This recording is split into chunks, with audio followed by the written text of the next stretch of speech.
अहमदुल्लाह सुबहानल अज़ीम व सल्ली अला नबील करीम अम्मा बाद अल्लाहुम्मा रब्बि इश्रह ली सदरी व यस्सिर लि अम्री वहलुल उक़्दतम मिन लिसानी यफ़क़हू क़ौली.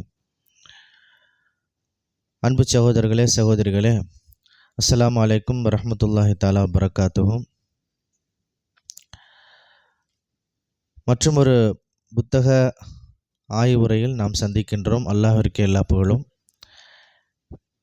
இப்பொழுது நம்ம பார்க்கக்கூடிய புத்தகம் என்ன அப்படின்னா, சத்திய பாதையில் லட்சிய பயணம். சின்ன புக்கு, ஒரு 64 பக்கங்கள் கொண்ட புக்கு. ரொம்ப அடிப்படையான ஒரு புத்தகம். 1943 மௌலானா மௌதூதி ரஹ்மத்துல்லாஹி அலை டெல்லியில் இருக்கக்கூடிய ஜாமியா மில்லியா பல்கலைக்கழகத்தில் ஆற்றின உரையின் அந்த ஒரு தொகுப்பு தான் இந்த சத்திய பாதையில் லட்சிய பயணம். உண்மையில் இந்த புத்தகம் நம்ம எல்லோரும் அறிய வேண்டிய ஒரு புத்தகம். அந்த அளவுக்கு இந்த புத்தகத்தினுடைய கருத்து ரொம்ப செறிவானது. இந்த புத்தகத்தில் சொல்லப்பட்டிருக்கக்கூடிய கருத்தினுடைய சுருக்கம் என்ன அப்படின்னா, மனுஷனுக்கு ஒரு வாழ்க்கை முறை தேவைப்படுது. அந்த வாழ்க்கை முறைங்கிறது எப்படி இருக்கணும் அப்படின்னா, முழுமையான வாழ்க்கை முறையாக இருக்கணும், எல்லா மக்களுக்குமான வாழ்க்கை முறையாக இருக்கணும். சரி, இந்த ஒரு வாழ்க்கை முறையை, இந்த லைஃப் ஸ்டைலை யார் உருவாக்குறது? மனிதனுக்கு அந்த தகுதி இருக்கா அப்படின்னா இல்லை. அப்போ யாருக்கு அந்த தகுதி இருக்குது? நம்ம எல்லோரையும் படைத்த இறைவனுக்குத்தான் அந்த தகுதி இருக்கிறது. இப்போ நம்மை படைத்த இறைவன் நமக்கு வாழக்கூடிய ஒரு முறையை சொல்லி கொடுக்குறான். அந்த வாழ்க்கை முறைக்கு பேர் தான் இஸ்லாம்னு சொல்கிறோம். அந்த இஸ்லாம் தான் நம்ம ஒவ்வொருவருக்கும் தேவை. அந்த இஸ்லாத்தை ஏற்றுக்கொண்ட பிறகு நமக்கு என்ன பொறுப்பு வருது அப்படிங்கிறது தான் இந்த நூலுடைய மிக சுருக்கமான ஒரு அவுட்லைன். தொடக்கமாக நம்ம என்ன தெரிஞ்சுக்கணும் அப்படின்னா, முதல்ல இது தேவையா? ஒரு வாழ்க்கை முறைங்கிறது மனுஷனுக்கு தேவையா? மற்ற மிருகங்கள் இருக்குது, மற்ற ஜீவராசிகள் இருக்குது, அதுங்களுக்கெல்லாம் எந்த ஒரு லைஃப் ஸ்டைலுமே கிடையாது. அதுவாக வருது, அதுவாக தன்னுடைய வாழ்க்கையை நிறைவு செஞ்சுட்டு போயிடுது. எந்தவித ஒரு சிக்கலான சவால்களோ சந்திப்புகளோ எதுக்கும் அதுக்கு இல்லை. அதே மாதிரி மனுஷனும் வாழ்ந்துட்டு போயிடலாமே. மனுஷனுக்கு பேரே என்ன? பேசக்கூடிய பிராணின்னு தான் நம்ம சொல்லுவோம். மற்ற உயிரினத்துக்கும் மனுஷனுக்கும் என்ன வித்தியாசம்? ஒரு சில வித்தியாசங்கள், சிந்தனை திறன், இது மாதிரி சில வித்தியாசங்கள் இருக்குது. ஆக மற்ற ஜீவராசிகள் மாதிரியும் மனுஷனும் வாழ்ந்துட்டு போகட்டும், அவனுக்கு எதுவும் தேவையில்லை, வாழ்க்கை முறையோ நெறிமுறையோ எதுவுமே தேவையில்லை அப்படிங்கிற அடிப்படையில் சில மக்கள் சொல்கிறத நம்ம பார்க்குறோம். இது உண்மையிலேயும் ஒரு தவறான ஒரு கருத்து. இது மனுஷனும் மற்ற ஜீவராசிகளும் ஒன்றாயிட முடியுமா? மனிதன் ஒரு சிறந்த படைப்பு. மனிதனுக்கு சிந்தனை சக்தி இருக்குது, பேச்சாற்றல் இருக்குது, பல திறமைகள் இருக்குது. உலகத்தில் இருக்கக்கூடிய எல்லா ஜீவராசிகளையும் கட்டுப்படுத்தக்கூடிய ஆற்றல் மனுஷனுக்கு இருக்குது.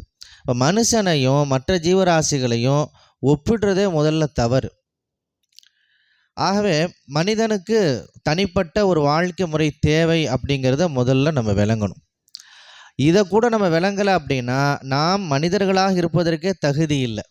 இப்போ எனக்கு ஒரு லைஃப் ஸ்டைல் தேவை, எனக்கு ஒரு வாழ்க்கை முறை தேவை, எனக்கு ஒரு கைட்னஸ் தேவைப்படுது அப்படிங்கிறத நம்ம முதல்ல புரியணும். காரணம் என்ன அப்படின்னா, மனிதன் மற்ற ஜீவராசிகளிலிருந்தும் வேறுபட்டவன், வித்தியாசமானவன். சரி, இப்போ அடுத்த ஒரு கேள்வி என்ன அப்படின்னா, இப்போ வாழ்க்கை முறை தேவைப்படுது அப்படின்னு சொல்லி நம்ம ஃபீல் பண்ணுறோம். நமக்கு நிறைய பிரச்சனைகள் இருக்குது. நமக்கு பொருளாதார வழிகாட்டுதல் தேவை, அரசியல் வழிகாட்டுதல் தேவை, குடும்பத்துக்கு வழிகாட்டுதல் தேவை. ஒவ்வொரு விஷயத்துக்குமே நமக்கு நிறைய ஏராளமான வழிகாட்டுதல் தேவைப்படுது அப்படிங்கிறத நம்ம புரிஞ்சுக்கிட்டேன் அப்படின்னா, இப்போ இந்த வழிகாட்டுதல் யார் கொடுக்கறது? மனிதர்களே அதை உருவாக்கிக்கலாமா? ஒரு மனிதர் யோசிக்கிறாரு, எப்படி வாழணும்னு சொல்லி ஒரு கைட்லைன் கொடுக்குறாரு. அல்லது சில நபர்கள்லாம் சேர்ந்து இப்படி நம்ம வாழலான்னு சொல்லி ஒரு முடிவு பண்ணிக்கலாமா அப்படின்னு சொன்னால், இந்த கேள்வி ரொம்ப முக்கியமான கேள்வி. ஏன்னா பகுத்தறிவாளர்கள் சொல்லக்கூடிய பலரும் என்ன சொல்கிறாங்க அப்படின்னா, மனிதன் அவனுக்கான வாழ்க்கை முறையை அவனே தேர்ந்தெடுத்து கொள்வான், அவனுக்கு வேறு யாருடைய தயவோ தேவையில்லை, வானத்திலிருந்து வழிகாட்டுதல் வரணுங்கிற அவசியம் கிடையாது, கடவுள் வழிகாட்டணுங்கிற அவசியம் கிடையாது அப்படிங்கிற ஒரு செய்தியை அந்த பகுத்தறிவாளர்கள் சொல்லக்கூடியதை நம்ம பார்க்குறோம். இப்போ மனுஷனுக்கு அந்த தகுதி இருக்கா அப்படின்னு நம்ம பார்க்கணும். உண்மையிலே தகுதிங்கிற வார்த்தை ரொம்ப முக்கியமானது. நான் வாழ்வதற்கு தேவையான வழிகாட்டுதலை நானே உருவாக்கி கொள்வதற்கான தகுதி என்னிடம் இருக்கிறதா, அல்லது என்னை போன்ற சக மனிதர்களுக்கு அந்த தகுதி இருக்கிறதா அப்படின்னு சொல்லி நம்ம பார்க்குறோம். சரி, மனுஷனுக்கு அந்த தகுதி எப்போ வருது, எப்படி வருது அப்படின்னு சொல்லி நம்ம பார்க்குறப்போ சிந்தனை திறன் இருக்குது, அந்த மாதிரிலாம் நம்ம சொல்லி நம்ம அந்த முடிவுக்கு வரோன்னு வைங்களேன். இப்போ அந்த லைஃப் ஸ்டைலை உருவாக்கணும், வாழ்க்கை நிறைய உருவாக்கணும்னு சொல்லி ஒரு மனுஷனோ அல்லது ஒரு குழுவோ முடிவு பண்ணுறாங்கன்னா அவங்களுக்கு 4 வகையான ஒரு துணை சாதனங்கள் இருக்குது. அவங்க எப்படி அந்த வழிகாட்டுதலை வந்து உருவாக்க முடியும் அப்படின்னா, மனிதர்கள்ட்ட ஆசை இருக்குது, விருப்பங்கள் இருக்குது. உண்மையிலே மனுஷனை இயக்கிறதே எது அப்படின்னா அவனுடைய ஆசைகள், விருப்பங்கள் தான். நம்ம சாப்பிட்ணும் அப்படின்னாலும் அந்த ஆசை தான் நம்மளை சாப்பிட தூண்டுது. சாப்பிட்ணுங்கிற ஆசை தான் நம்மளை சம்பாதிக்க சொல்லுது. இப்படி பல ஆசைகள் இருக்குது மனிதனுக்கு. மனிதனை இயக்குவதே ஆசைகள் தான். இப்போ இந்த ஆசைகளின் அடிப்படையில் மனிதன் தனக்கு தேவையான ஒரு வாழ்க்கை நெறியை உருவாக்கி கொள்ள முடியுமா அப்படின்னா, இந்த ஆசை அப்படிங்கிறது ஒவ்வொருத்தருக்கும் வெவ்வேறு வகையான ஆசை இருக்கும், வித்தியாசப்படும். ஒரு சில பேருக்கு உணவின் மீது ஆசை இருக்கும், இன்னொருத்தருக்கு உணவு பெருசாகவே தெரியாது. ஆசைகளில் வந்து டிஃப்ரென்ஸ்லாம் இருக்குது, வேறுபாடுகள்லாம் இருக்குது. அந்த ஆசையை மையப்படுத்திய ஒரு வழிகாட்டுதல் வந்துச்சு அப்படின்னா எப்படி இருக்கும்? இன்றைக்கு பல குற்றங்களுக்கு அடிப்படை காரணமே எது தான்? ஆசைகள் தான். அப்போ அந்த ஆசையை வச்சு ஒரு வாழ்க்கை நெறி உருவாக்க முடியுமானா முடியாது. சரி, 2வது சிந்தனை அறிவு. மனிதன்ட்ட ஒரு சிந்தனை தெளிவு இருக்குது. மற்ற ஜீவராசிகளுக்கும் மனிதனுக்கும் உள்ள மிகப்பெரிய வேறுபாடு சிந்தனை தானே. அப்போ சிந்தனையை வச்சு ஒரு மனிதன் தன்னுடைய வாழ்க்கை நெறி உருவாக்குன்னு சொல்லி முடிவு பண்ணுறான்னு வைங்களேன். இப்போ இந்த சிந்தனையுமே பலவீனமானது தான். ஏன் அப்படின்னா, இந்த சிந்தனைக்குன்னு தனிப்பட்ட ஒரு பவருங்கிறது, ஆற்றலுங்கிறது கிடையாது. சிந்தனைங்கிறது புலன் அறிவை சார்ந்து இருக்குது. நம்ம காதால் கேட்குறது, நம்ம பேசக்கூடியது, அதே போல் கண்களால் பார்க்கக்கூடியது, தொடு அறிவு, முகர்தல் அறிவு, இப்படி பல ஐம்புலன்கள் வைத்து தான் எது தீர்மானிக்கப்படுது? சிந்தனை வந்து தீர்மானிக்கப்படுது. இந்த 5 புலன்களை நம்பி தான் சிந்தனை இருக்குது. இந்த 5 புலன்களை நம்பி இருக்கக்கூடிய சிந்தனைங்கிறது எப்படி இருக்கும்? நம்ம காதால் கேட்காத விஷயங்கள் நிறைய இருக்குது, நம்ம பார்க்காத விஷயங்கள் நிறைய இருக்குது. இப்படி பல விஷயங்கள் நம்முடைய சிந்தனைக்கு வராமலேயே போயிடும். அதனால தான் சிந்தனைகளில் ஏற்றத்தாழ்வாக நம்ம இருக்கிறத நம்ம பார்க்க முடியுது. ஒருவருக்கு இருக்கக்கூடிய சிந்தனை தெளிவு இன்னொருத்தருக்கு இருக்காது. இவருக்கு தெரிஞ்ச விஷயம் இன்னொருத்தருக்கு தெரியாது. ஆக சிந்தனையை மையப்படுத்தி ஒரு வாழ்க்கை நிறைய உருவாக்கணும்னு சொல்லி முயற்சி செஞ்சோம் அப்படின்னா அதுவும் தவறாக தான் முடியும்.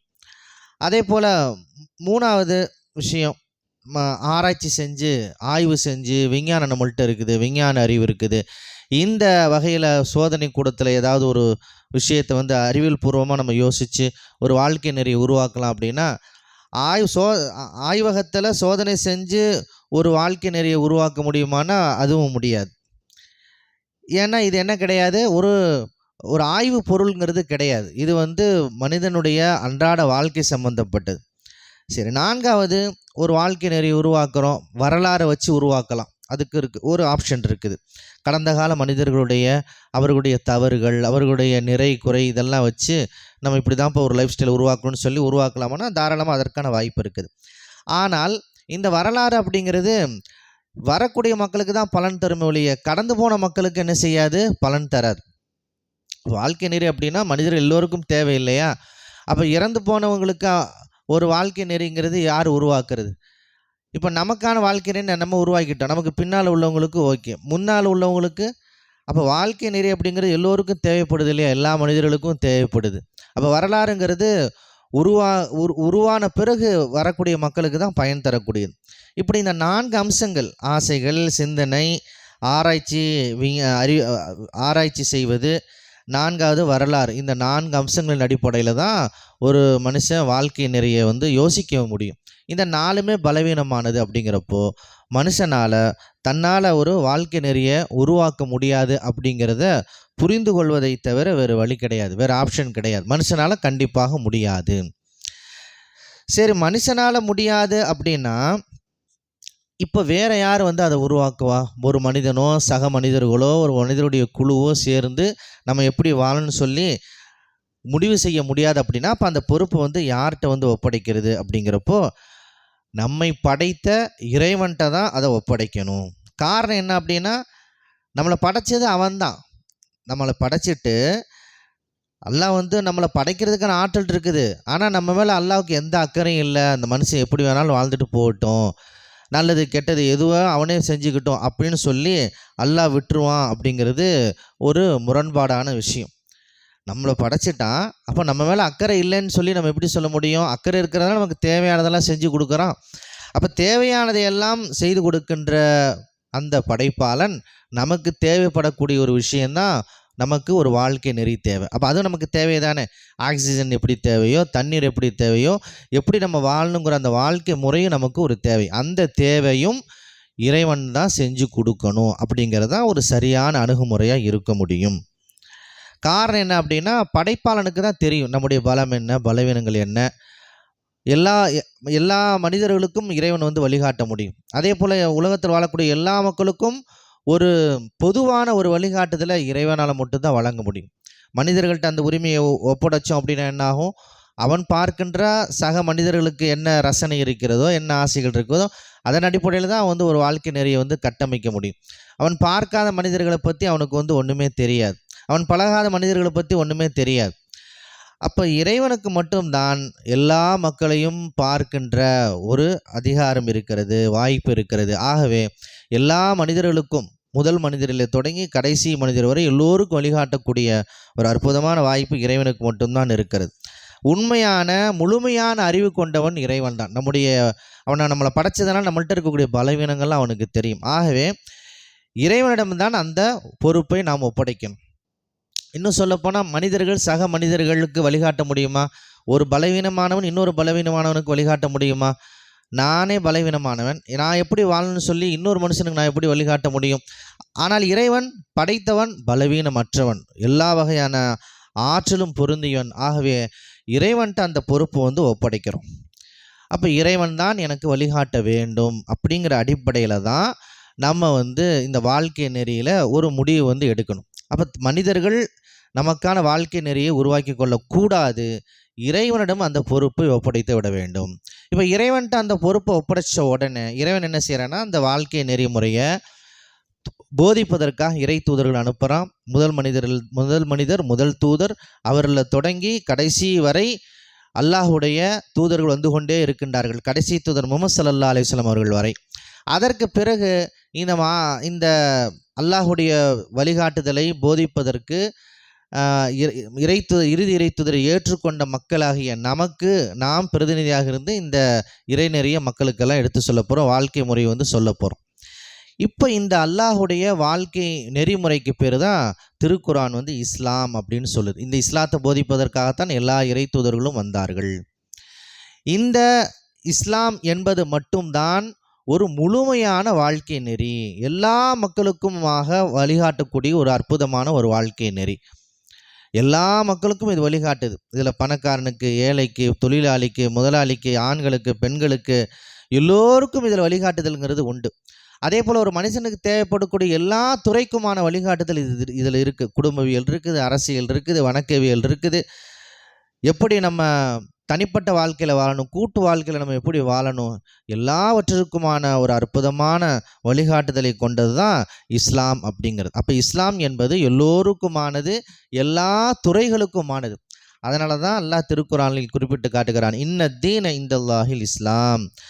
இறைவனிடத்தில் ஒப்புக்கொள்ளப்பட்ட முழுமையான தீன் என்பது அல் இஸ்லாம், அந்த இஸ்லாம் ஆகும். எந்த இஸ்லாத்தை இறை தூதர்கள் போதித்தார்களோ, முதல் மனிதர் ஆதமிலே தொடங்கி இறுதி தூதர் முஹம்மது ஸல்லல்லாஹு அலைஹி வஸல்லம் அவர்கள் வரை எல்லா இறை தூதரும் என்ன போதித்தார்களோ அந்த இஸ்லாம் ஒன்றுதான் அல்லாஹ்விடத்தில் ஒப்புக்கொள்ளப்பட்ட மார்க்கம், முழுமையான மார்க்கம் அப்படின்னு சொல்லி திருக்குரான் பிரகடனம் செய்யுது. அல்லாஹ் வேறு இடத்துல சொல்கிறான் குரான்ல, குல் இன்ன ஹுதல்லாஹி வல் ஹுதா, நேர்வழி என்றாலே அது அல்லாஹ் வழங்குவது தான் நேர்வழி அப்படின்னு சொல்லி திருக்குரான் பிரகடனப்படுது. அஃப கைர தீனில்லா எபுகூன், அல்லாஹ் அல்லாதவரிடமா இவர்கள் ஒரு வாழ்க்கை முறையை, தீனை கேட்கின்றார்கள். அதே போல் இந்த வானபூமியில் இருக்கக்கூடிய எல்லா பொருளுக்கும் யார் வழிகாட்டுகின்றானோ அவன்தான் நமக்கு வழிகாட்ட வேண்டும். அப்படிப்பட்ட வானபூமிக்கு அதில் இருக்கக்கூடிய எல்லா பொருளுக்கும் வழிகாட்டக்கூடிய அந்த படைப்பாளன் தான் நமக்கு வழிகாட்டுகின்றான். அவனுடைய வழிகாட்டுதல் தான் இஸ்லாம். அந்த ஒன்று தான் முழுமையான வாழ்க்கை நெறியாக இருக்கிறது, நாம் கடைபிடிப்பதற்கு தகுந்த ஒரு வாழ்க்கை நெறிமுறையாக இருக்கிறது அப்படிங்கிறத நம்ம மிக தெளிவாக விளங்கிக்கணும். சரி, இப்போ நம்ம இஸ்லாத்தை வந்து ஏற்றுக்கிட்டோம், அதுதான் முழுமையான வாழ்க்கைன்னு சொல்லி உள்ளே வந்துட்டோம் அப்படின்னா நமக்கு 2 வகையான பொறுப்பு இருக்குது. ஒரு பொறுப்பு என்ன? இந்த தீனில் நாம் நிலைத்திருக்க வேண்டும். வந்துட்டு உடனே போயிடுறது கிடையாது. இந்த தீனில் மூச்சு நிற்கின்ற வரையில் இந்த தீனில் நாம் நிலைத்திருக்க வேண்டும். இது முதலாவது கடமை. சின்னஞ்சிறு காரணங்களுக்காக அல்லது உலக ஆசாபாசங்களுக்காக அல்லது எதிரிகளுடைய அச்சுறுத்தலுக்காக இந்த தீனை நம்ம விட்டுறலாமா அப்படின்னா விட்டுறக்கூடாது. நம்ம நிலைச்சு இருக்கணும். 2வது, இந்த தீனை நிலைநாட்ட வேண்டும். இந்த தீனை வந்து இறைவன் கொடுத்துட்டான், தூதர்கள் மூலமாக அல்லாஹ் போதிக்கிறான், இறை தூதர் முஹம்மது ஸல்லல்லாஹு அலைஹி வஸல்லம் இறுதி தூதராக வந்து இருக்கிறாங்க என்றால் இந்த தீனை எல்லா மக்களுக்கும் கொண்டு செல்லக்கூடிய ஒரு பெரிய பொறுப்பு இந்த தீனை ஏற்றுக்கொண்ட முஸ்லிம்களாகிய நமக்குத்தான் இருக்கின்றது. அப்போ நம்முடைய பொறுப்பு என்ன? இந்த தீனை நிலைநாட்டுவது. இந்த தீனை நிலைத்திருப்பதும் இந்த தீனை நிலைநாட்டுவதும் தான் நம்முடைய இந்த மார்க்கத்தை ஏற்றுக்கொண்ட பிறகு வரக்கூடிய பொறுப்பாக இருக்கின்றது. ஆக சத்திய பாதையில் லட்சிய பயணம் அப்படிங்கிற இந்த நூல் இந்த சில செய்திகளை வந்து நமக்கு அழுத்தம் திருத்தமாக குறிப்பிடுது. எல்லா மனிதர்களுக்கும் ஒரு தீன் தேவை. அந்த தீனை மனிதர்கள் உருவாக்க முடியாது. அந்த தீனை இறைவன்தான் உருவாக்க வேண்டும், வழங்க வேண்டும். அந்த தீனை வழங்குவதற்காகத்தான் இறை தூதர்கள் வந்தார்கள். அந்த தீனுக்கு பெயர் தான் இஸ்லாம். அந்த இஸ்லாத்தை ஏற்றுக்கொண்ட பிறகு நம்முடைய பயணம் தொடர வேண்டும். அந்த பயணம்தான் சத்திய பாதையிலான பயணமாக அமையும். அந்த பயணம் எது? இந்த மார்க்கத்தை நிலைத்திருப்பதும் இந்த மார்க்கத்தை நிலைநாட்டுவதும் தான் அப்படிங்கிறத இந்த நூல் நமக்கு அழுத்தமாக சொல்கிறது. இந்த நூலின் அடிப்படையில் நாம் படிப்பினைகளை பெற்று மிக சிறப்பான முஸ்லிம்களாக வாழக்கூடிய வாய்ப்பை அல்லாஹ் வழங்க வேண்டும் என்று துஆ செய்து நிறைவு செய்து கொள்கிறேன். அஸ்ஸலாமு அலைக்கும்.